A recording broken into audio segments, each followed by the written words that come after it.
High Admiral Zixthan had conquered 17 star systems without losing a single vessel. The Valkorian Imperial fleet was the undisputed terror of the galaxy, their crimson warships cutting through space like daggers through silk. Today they approached a small blue world on the rim of an unremarkable spiral arm, a planet the locals called Earth. Primitives, sneered Commander Veltok, studying the tactical display. Their most advanced vessels barely achieve sublight speeds.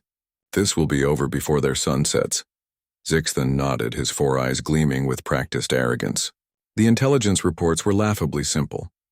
A young species that had only recently developed nuclear fission, still confined to their single world, still fighting among themselves with crude projectile weapons. The Valkorians had faced civilizations 10,000 years more advanced and crushed them like insects. "Deploy the standard conquest formation," Zixthan commanded. "Send the subjugation broadcast on all frequencies. Give them one rotation to surrender, then begin orbital bombardment of their military installations." The Imperial fleet numbered 3,000 vessels, dreadnoughts the size of small moons, battlecruisers bristling with antimatter cannons, and fighter swarms that could blot out stars.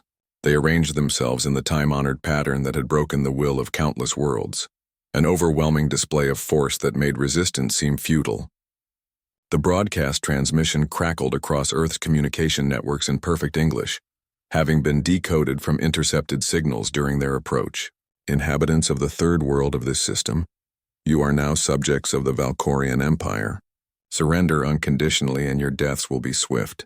Resist and we will make examples of your cities that will echo across the galaxy."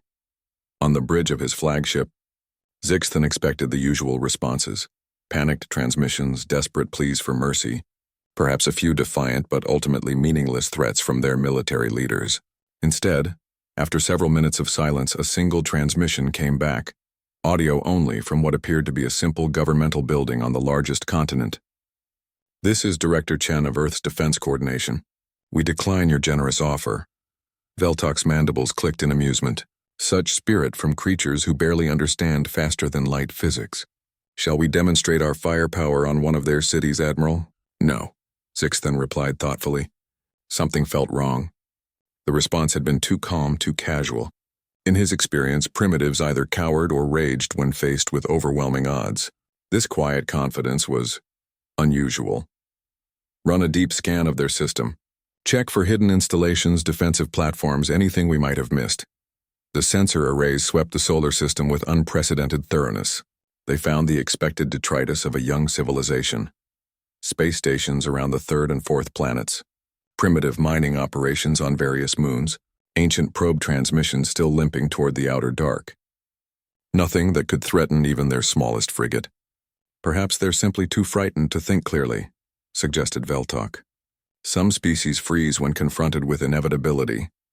Before Zixthan could respond, his tactical officer's voice cut through the bridge chatter.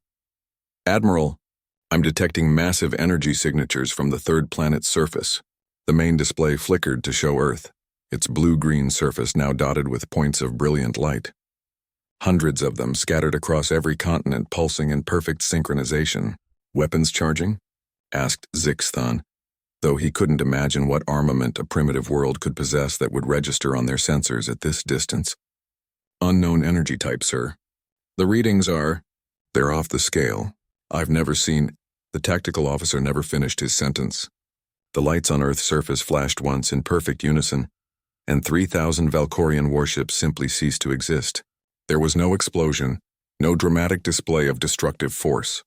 One moment the Imperial fleet dominated the space around Earth with their overwhelming presence, and the next moment, there was only empty void dotted with expanding clouds of constituent atoms. Well, not entirely empty. A single escape pod tumbled slowly through the debris field, its emergency beacon painting the darkness with desperate pulses of light.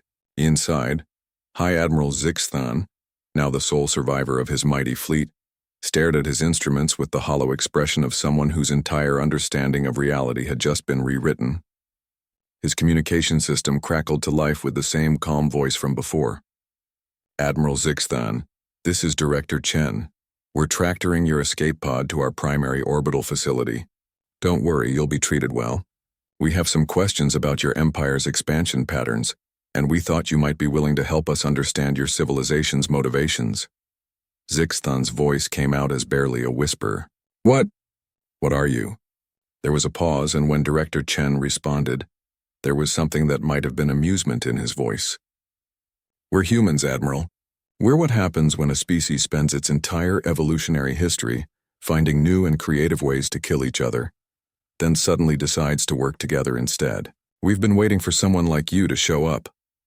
As the tractor beam gently pulled his pod toward the growing space station, Zixthon caught a glimpse of Earth through his viewport. The blue world looked as peaceful and primitive as ever, giving no hint of the incomprehensible power that had just erased his fleet from existence.